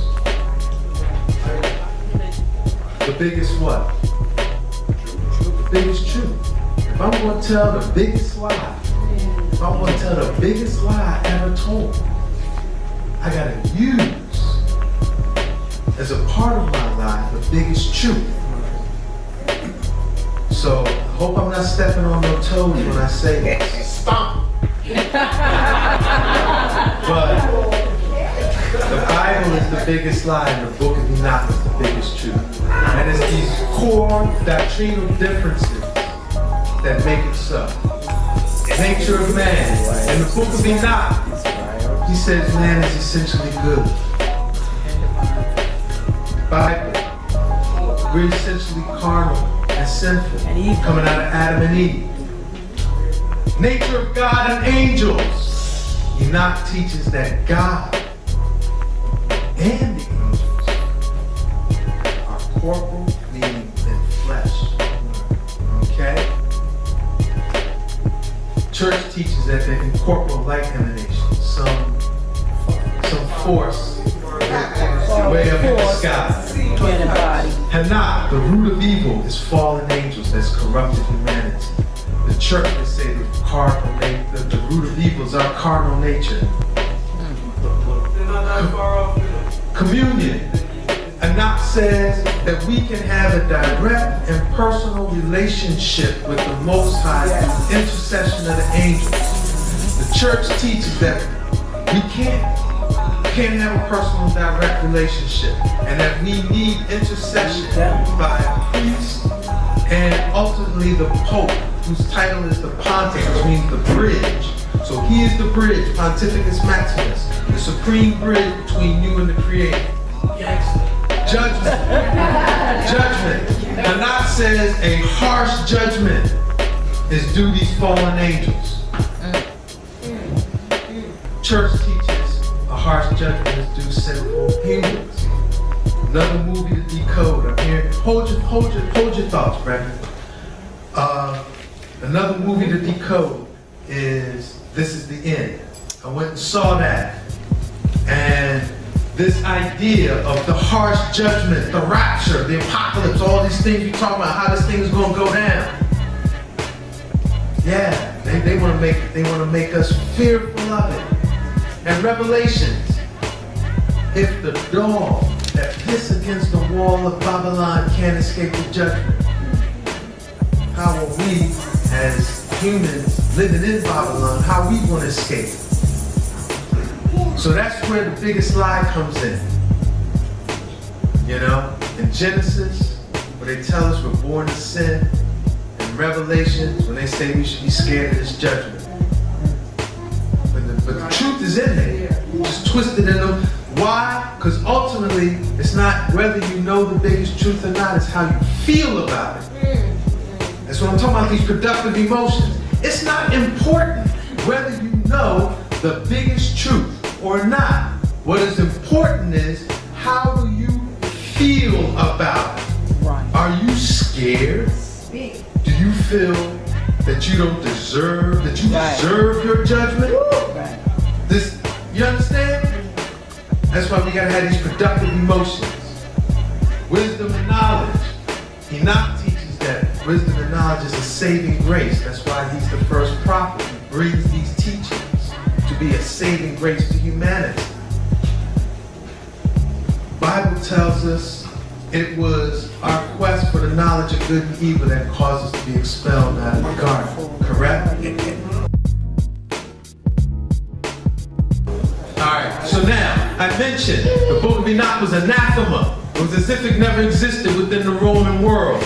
It wasn't until this guy, James Bruce, in the 1700s, went to Ethiopia and learned Amharic, learned Gi, studied with the priests and the monks, gained their trust, and then stole 2 copies of the book of Henok and the Cave of the Gas and took it back to England. That was the first time the Western world saw the fullness of the book of Henok. Okay? And now Bruce, when he went there, he was like, yo, this Ge'ez is a serious thing. This is the oldest script that came straight out of Metatron. Okay, this was his and beyond that, he said there are words in the Old Testament that in Hebrew don't make no sense, don't have a proper context. And it's only until you look at it in Ge'ez that it makes sense. Okay? But by the 1800s, you had cats like this, R.H. Charles, come out, who then put this Hebrew veneer on the book of Henok that says, yeah, even though it was only found in Ethiopia, it was written by a Jew in the 5th century, and you know, blah, blah, blah, blah, blah, blah, right? So, right, it was written by a Chassidin, or the tribe of Dan, from a Palestinian Jew, you know, twist and turn. So now, Ethiopians, what did the Ethiopians say about the book of Henok? They say it dates back to at least 4,000 BC. At least. Okay? They call the book of Henok the father of all scripture. They say Ge'ez is the actual first language of humanity. That Ge'ez was the first tongue before the confusion of the tongues in the Tower of Babel. So when humanity was in oneness and spoke one tongue, it was Ge'ez that they spoke. Okay? Where do we get the book? Right here. I see everything. I believe it not right here. It's like that juice version, isn't it? Nah. Let's hope not. Yes, sir. So now, Henok. Where did the E's come from? Henok. And then Henok scribed Ge'ez. instruction of the angels. Okay? And now let's look at Ge'ez, because Ge'ez is deep. Ge'ez is deep. Ge'ez is not just a language. Okay? Let's look into how Ge'ez is structured. Alright? Ge'ez has 26 root letters, vocalized 7 different ways, for 182 letters in total. It's set up as a consonant-vowel blend. You know how we got consonants and we got vowels. Alright? Ge'ez has consonant-vowel blends. They don't have A, E, I, O, U. They have K, E, I, O, U. K, E, I, O, U. Sa, se, si, sa, su. Alright? So now, no Semitic language, Arabic, Hebrew, none of them are structured in that form. The only language that's closest to Ge'ez in that structure is Sanskrit. And we know Sanskrit is the mother tongue of all Indo-European tongues coming out of Indus Kush, right? Ge'ez is probably the parent of Sanskrit. Right. Okay? So now, it gets deeper. Languages are more than just a means of communication. Okay? Languages can be phonographic, like English. English is very basic. Sounds representing a meaning. Okay? But languages can also be numerographic, like Latin, right? Where it's a letter. There's also a number, right? Yes. Letters can also be ideographic, represent an idea, like Greek letters, and meta-nature. So delta represents something, beta represents something, gamma, they're letters, but they represent ideas. And sound. Y'all with me? Yes. Alright, well Ge'ez has all of that. Ge'ez is phonographic, numerographic, ideographic, but it is also chronographic, representing days and time, and astrographic, representing points in space. In other words, constellations. Okay? No other written script on the planet has those characteristics. No other. Now, what do we mean that it's chronographic? The 7 different intonations represent the 7 days of the week. The 26 root letters represent the 26 weeks of a half year. Okay? The 182 characters represent the days of a half year. The Ethiopian year is 364 days. It's a year of 13 months of 28 moons. 13 times 28 equals 364. 364 divided by 2 equals 182. So 182 is a half year in the Ethiopian calendar. And so, if you are a priest, and you don't have a calendar, you don't have a written calendar, all you have to do is chant a Ge'ez character each day, starting at the equinox, and you'll know what time it is. Okay? Y'all with me? Yeah. Because that's how they do it. They count from equinox to equinox with these intonations. What do we mean that Ge'ez is astrographic? These are the original constellations. They weren't animals and figures in the sky.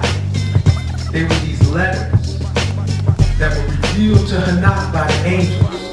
And this is how they grouped and organized the heavens. Okay? And one of the researchers who revealed this information, how do you have to? In the Ge'ez alphabet, there are letters that are written as signs. You know how we say, like, what's your zodiac sign? Around the tablet of heaven. This is known as weighing on the scale of Henok. And it's found in the revolution of the lights of heaven. Okay? So Henok, the father of Ge'ez, created a language that not only allowed us to communicate, but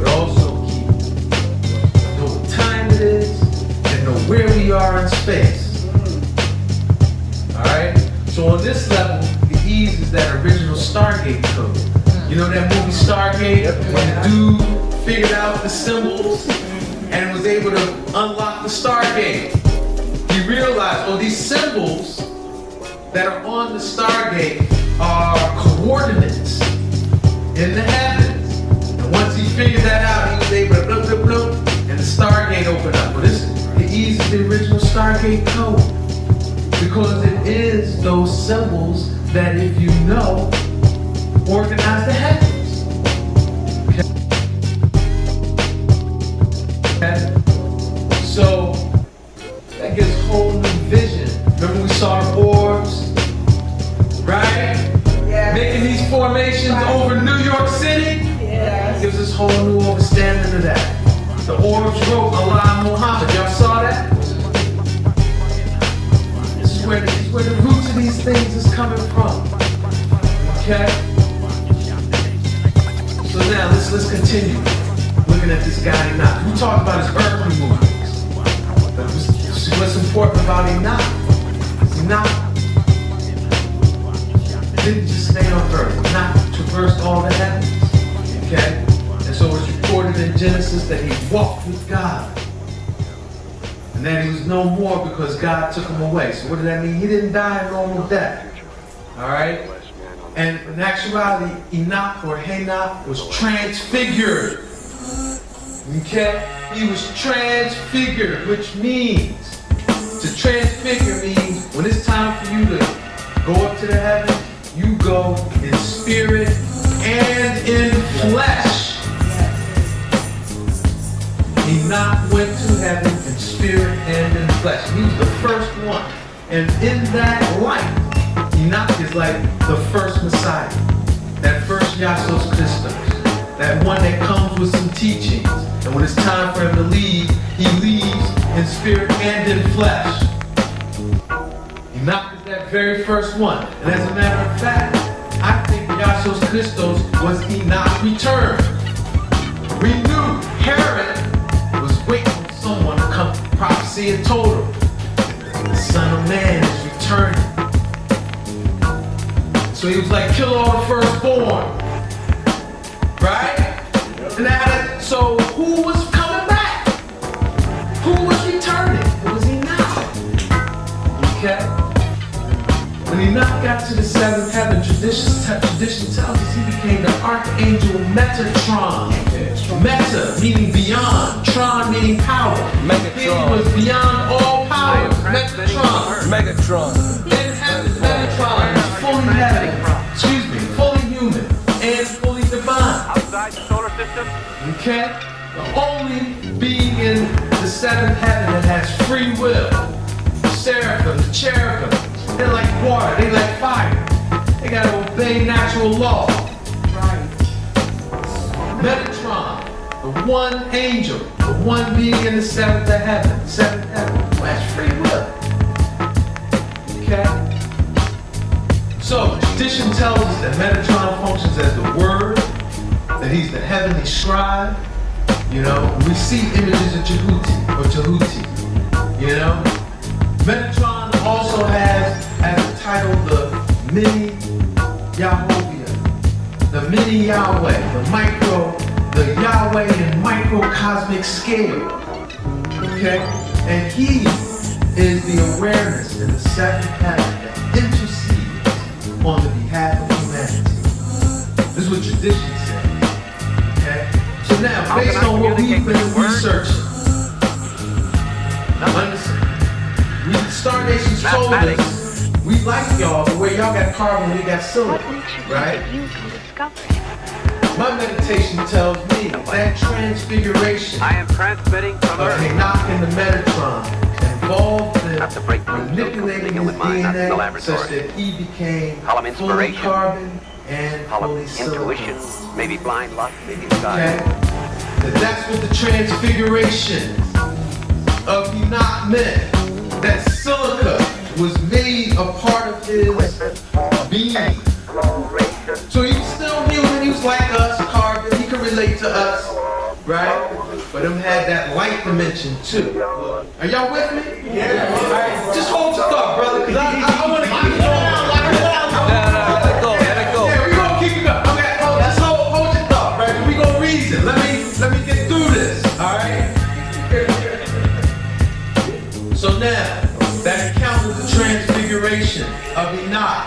It's recorded in what's called the Hebrew Book of Enoch. Not the Book of Enoch that's here, the Ethiopian translation, but the Hebrew Book of Enoch. Okay?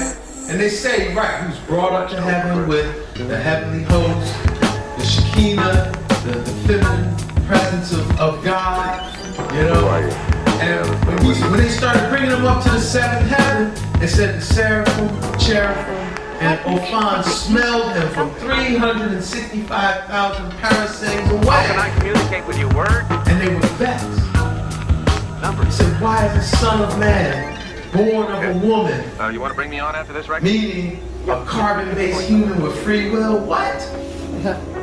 Knowing how we can not be in full control of our thoughts. You bringing this being up into the seventh heaven? The causal plane? Where one thought can create a myriad of star systems, and you're bringing this being up here? From the throne, the Ancient of Days was like, look, Earth is about to go bananas. This DNA is about to get really corrupt.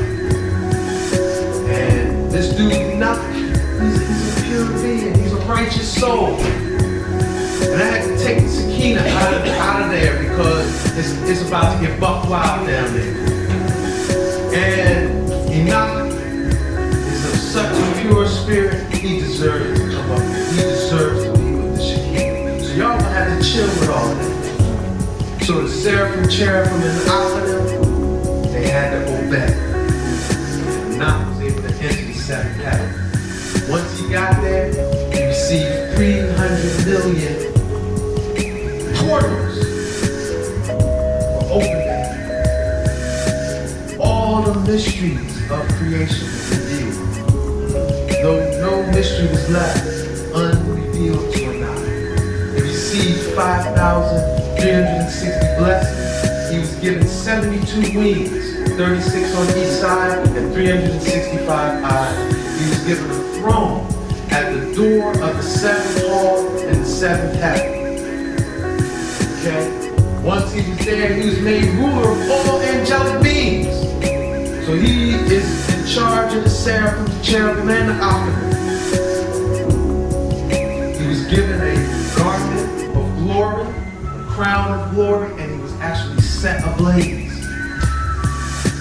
So synchronistic, Professor Kareem was telling me this story driving up here. Didn't even know I was going to talk about it today. Telling me the same story. Okay? And he became the fire king of the seventh heaven. Alright? He was given 70 names so he could be known by each tongue of humanity.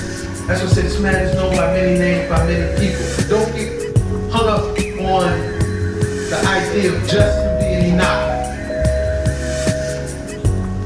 and just see him through a Judeo-Christian lens.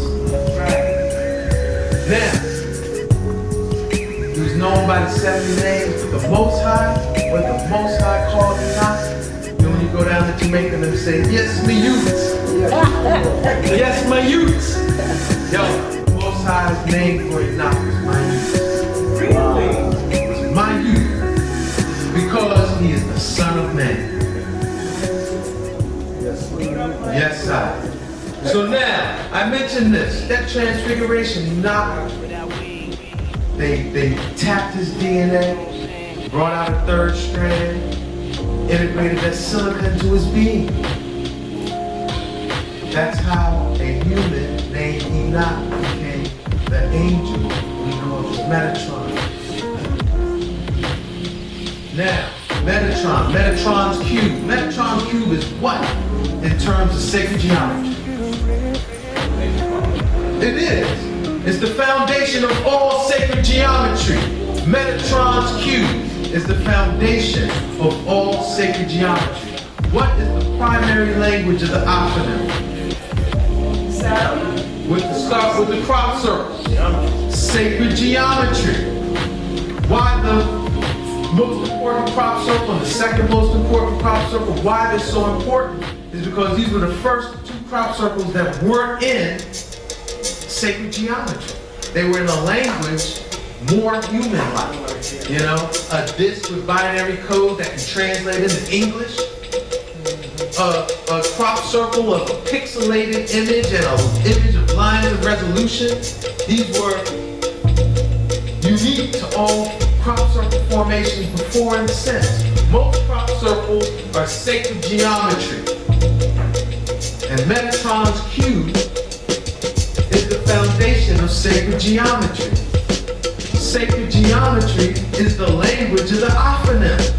So they're telling you who they're coming by directive of. Archangel Metatron. Alright? We said Enoch is that first Messiah. That first human to transfigure at death. Then he come in the image of Yasos Christos, who said, I'm gonna come back, but when I come back, I'm not gonna come back as a poor sufferer that y'all can beat up. I'm gonna come back as the King of Kings, Lord of Lords, conquering lion of the tribe of Judah. Right? Yes, I. And he said, I'm the Alpha and the Omega. So who's the Alpha? Who's the first prophet? Enoch. So he's the Alpha. Rastafari is the Omega. This is all the same being. This is all the same man in different incarnation. This is all the same man in different incarnation. Enoch, Yasos Christos, Rastafari. And I know when I was on KTL, I think it was Red Pill, he was like, yo, Ross, you a deep brother, because you a Rasta, and you dealing with the Star Nation stuff. And I said, you come to Brooklyn, you're going to see why I'm a Rasta, and I'm dealing with the Star Nation stuff. Because if you ask me who's behind it all, Jah Rastafari is the one behind it all. Because he is Enoch, Metatron in the seventh heaven, and he's come back to this earth in probably several incarnated states for each of them 70 nations. Yes. Okay? But in the incarnations that would inspire us, being fed that Judeo-Christian tradition, he came in these three images of Enoch as the first prophet, Yasos Christos, and he told us how he was going to come back. And only one man I know will fit that prophecy. Who's that man? Oh. Now, are these things, we know they're not consistent with Roman Catholic teaching. No. We know that. So then the question is it consistent with Tawahedo teaching? Are these things consistent with the teachings of the Ethiopian Orthodox Church? Look at this image and meditate on what we've just been talking about. I see some consistency. Alright, y'all got it, right? So now, angels don't exist. See, he's operating out of that Roman Catholic teachings that angels are light emanations, incorporeal, without a body, light emanations. So that's his idea of an angel. So when he reads in Tawahedo teachings that the angels, and in Tawahedo teachings, angels, we said in the book of Enoch, angels and God are corporal. Right? So he said, oh, they were misinterpreted. These were ETs. They weren't angels. Right? But now, let's penetrate this a minute, because here is an example within our history that we have direct workings with the Ofana. Okay? Where Lalibela, number one, it should be mentioned that Lalibela was not of the Solomonic dynasty in Ethiopia. He was a Zagwe king who's descended from Moses, not Solomon. So I'm an ancient, more ancient than the Solomonic dynasty even. Alright? When they say when Lalibela was born, a swarm of bees covered his body, and that earned him the name the bee's honor his sovereignty. And so they knew from that one event that he was going to be a future king. Alright? And when he became king, angels came and took him to the first, second, and third heavens. There they gave him a vision of the New Jerusalem. Told him he had to come back down to earth and recreate the New Jerusalem by creating 12 churches of living rock-hewn churches that are made of one stone, monolithic, cut into the mountain, so that they would be living rock. Okay? And he said, we're going to send the angels to help. And so as the tradition said, the angels and Lalibella's masons worked side by side during the day. But when the masons would go to sleep at night, the angels would get twice as much work done without the humans being in their way. Okay? And in 24 years, listen to this. Y'all gotta meditate on this. In 24 years, they completed 11 of those churches. Lalibela passed in the 24th year of his reign. The 12th church was never completed. He was instructed to build 12 churches, and that would bring in the New Jerusalem. He was only able to complete 11. But same way, there's no way humans, I'm sorry, there's no way humans could make 11 of them in 24 years. You can't tell me that. So we have to open up our awareness to reality that the Ofam, if we put ourselves in the right position, they will come and help us, and they will come and work with us. We got to put ourselves in the right position for that to happen. So this reality is consistent with Tawahedo teachings. Okay? And then we mentioned that idea of this New Jerusalem. Because that's really what we're heading, that's what we're going to. This whole idea of Revelations, the apocalypse, the fulfillment. The New Jerusalem is Revelations 21. It's the end of, it's the final vision that is revealed in Revelation. And the vision is a new heaven and a new earth opening up. And the dwelling of God coming down and living with humans on the earth. Look, God's dwelling place is now among the people. And he will dwell with them. They will be his people, and God himself will be with them and be their God. So I don't hear nothing about no rapture. I don't know where they got that thing from. Some of this idea that the way it's going to go down is like some light is going to come and beam me up. The deceivers. Because the New Jerusalem says there's going to be a new heaven and a new earth. We're going to experience this thing here. You know? So, yeah, he says I'm going to make everything new. And it is done, because I have the Alpha and the Omega, the beginning and the end. And so then that brings us to a reasoning on what we're going to talk about the transfiguration of His Imperial Majesty. So this is a topic people don't like to talk about. Alright? Because enough for us to say, yeah, John dead, Rastafari ain't died. And we know His Imperial Majesty is one of the most influential world leaders of the 20th century. Okay, just in case you didn't. What a fantastic, amazing happening here. We asked many questions, but few came near.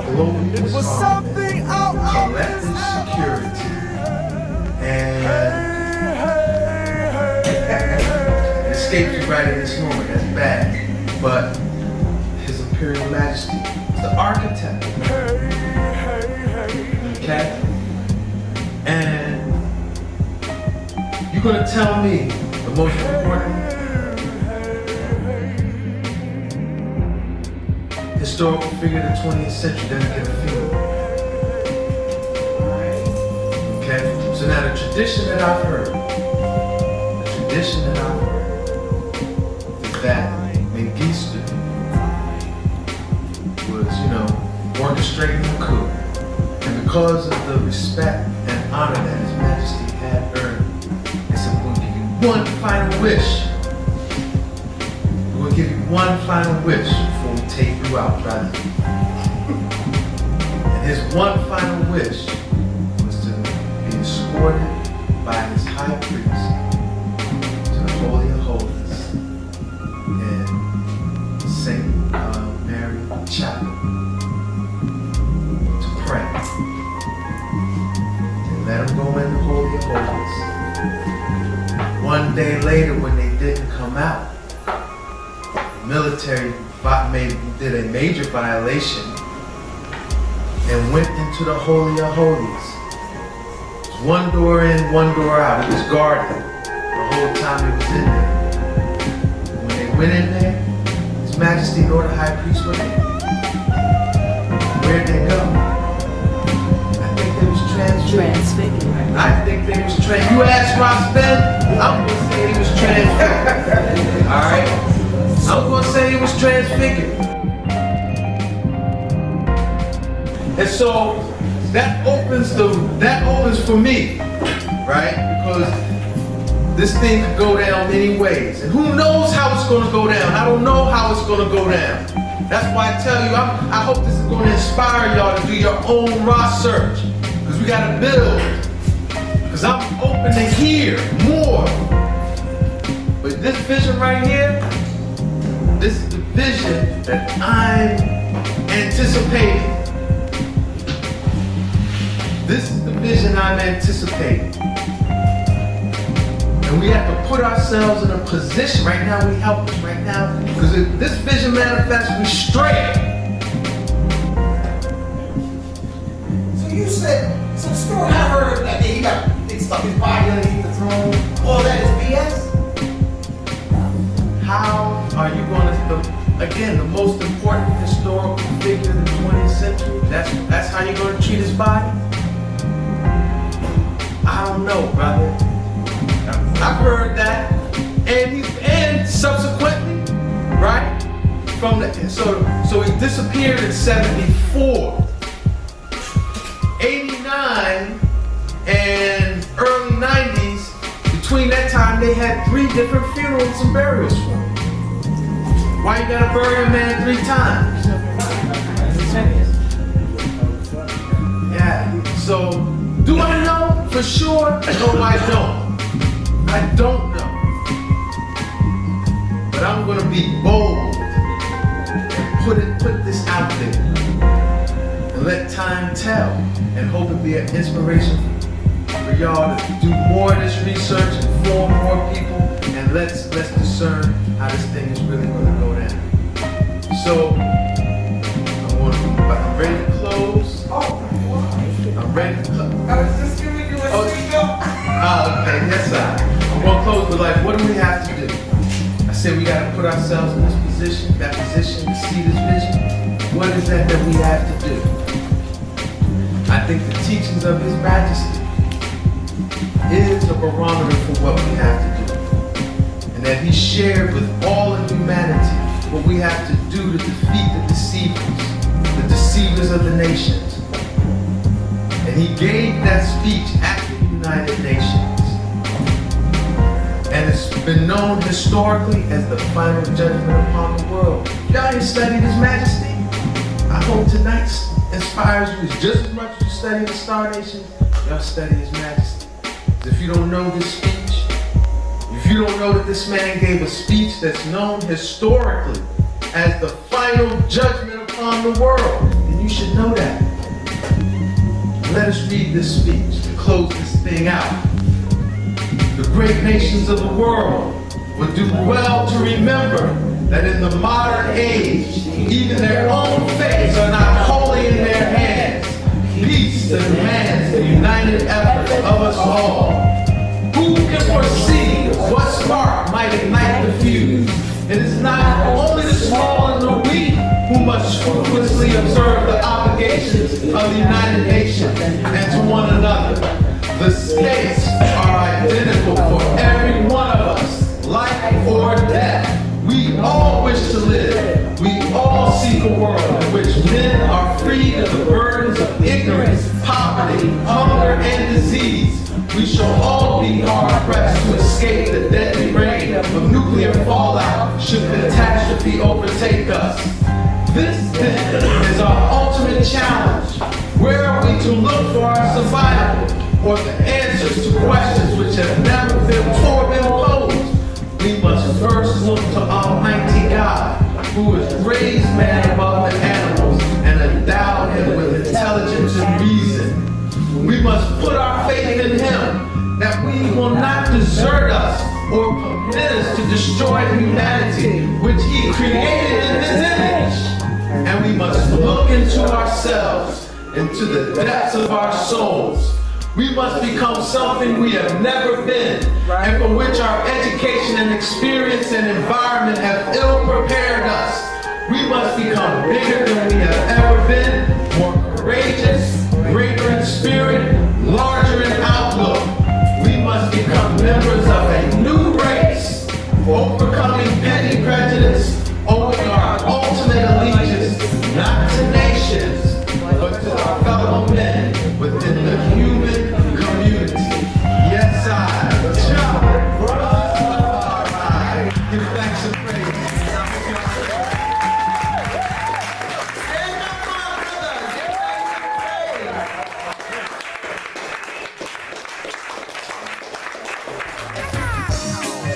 Canada walk to them.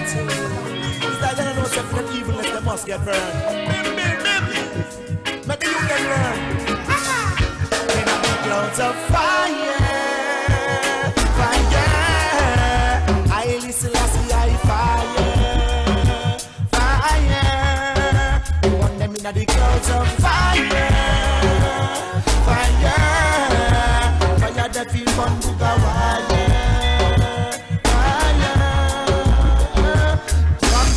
And them in and fly up against cyanide. But I listen, I see, I is the most high. I pray every day, future guide it, I and I. From evilous people in farmers and swine. They can't come in any side of even you will hide. Can they make the people suffer and their children cry? I hope the laws and system burn up and cry by the powers of the most high. I and I find out them dirty secret. A long time them are keeping. When the fire burn them safe, dirty but I feel it.